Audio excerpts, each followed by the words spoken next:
Minasan, konnichiwa. Hello, everyone. Totoro and I are here today. My name is Lisa Tsukamoto. I'm a kindergarten teacher at Rosa Parks Elementary School. I'm also an alumna of the program. The Rosa Parks Japanese Bilingual Bicultural Program was founded 50 years ago to regain the cultural identity that was lost during the incarceration of Japanese Americans during World War II. Today, I'm here to review some books and give you some recommendations. As a classroom kindergarten teacher, I read 4 books about Japanese American incarceration each year to my students, and they really love these books. So if you're looking for some books to share with your family, or if you're a teacher and you want to read them to your students, these are my recommendations. The first book I'd like to recommend is A Place Where Sunflowers Grow, written by Amy Lee Tai and illustrated by Felicia Hoshino. It's about a little girl named Mari who's in a concentration camp, and she's wondering, can sunflowers grow in a place like this?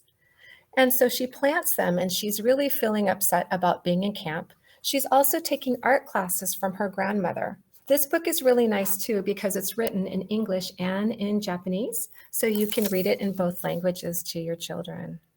The next book is My Dog Tenny, written by Yoshito Wayne Osaki and illustrated by Felicia Hoshino. I love sharing this book with my class because this is a true story from Wayne's experience when he was a child. When Executive Order 9066 happened, Wayne had to leave not only his home and his friends, but he had to leave behind his dog Tenny. It's a really good way of introducing and showing empathy or understanding empathy for children because they can identify with having to lose a pet or leave a pet behind. What's also nice about this is Wayne Osaki was a member of the Japanese American community here in San Francisco. He designed many of the buildings, including Cupsey Church, and a lot of my students go to Nihomachi Little Friends after school program, and they make that connection and they recognize the building that he designed. The third book is Barbed Wire Baseball, written by Marissa Moss and illustrated by Yuko Shimizu. This book is the true life story of Kenichi Zenimura, who was later known as the father of Japanese American baseball. When he was growing up, he always dreamed of playing baseball professionally.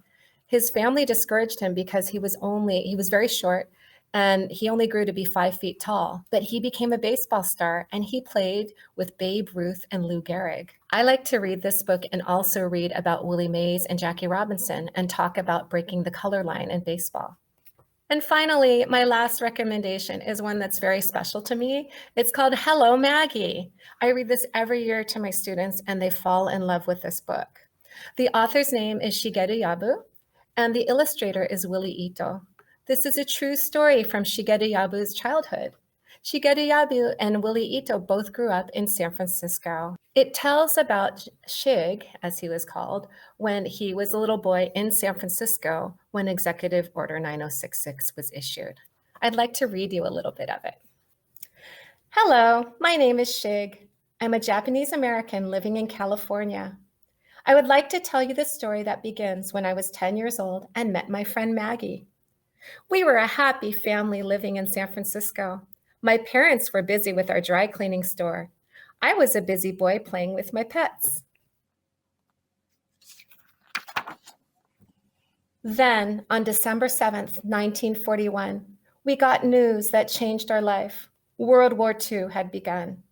Over 120,000 Japanese Americans were ordered to leave their homes and to move to internment camps set up throughout the United States. It was a very sad day when my father Joe told me that I had to leave my pets. I gave my German Shepherd dog, canary, goldfish, and turtle to my best friend Russell. These books are a beautiful way for children to learn about themselves and others. Please pick up these books at your local library or your local bookstore. And I bought my copies of Hello Maggie at the National Japanese American Historical Society and Paper Tree. I know you can find My Dog Tenny at the center, and I think you can find A Place Where Sunflowers Grow and Barbed Wire Baseball at any local bookstore. Thank you so much.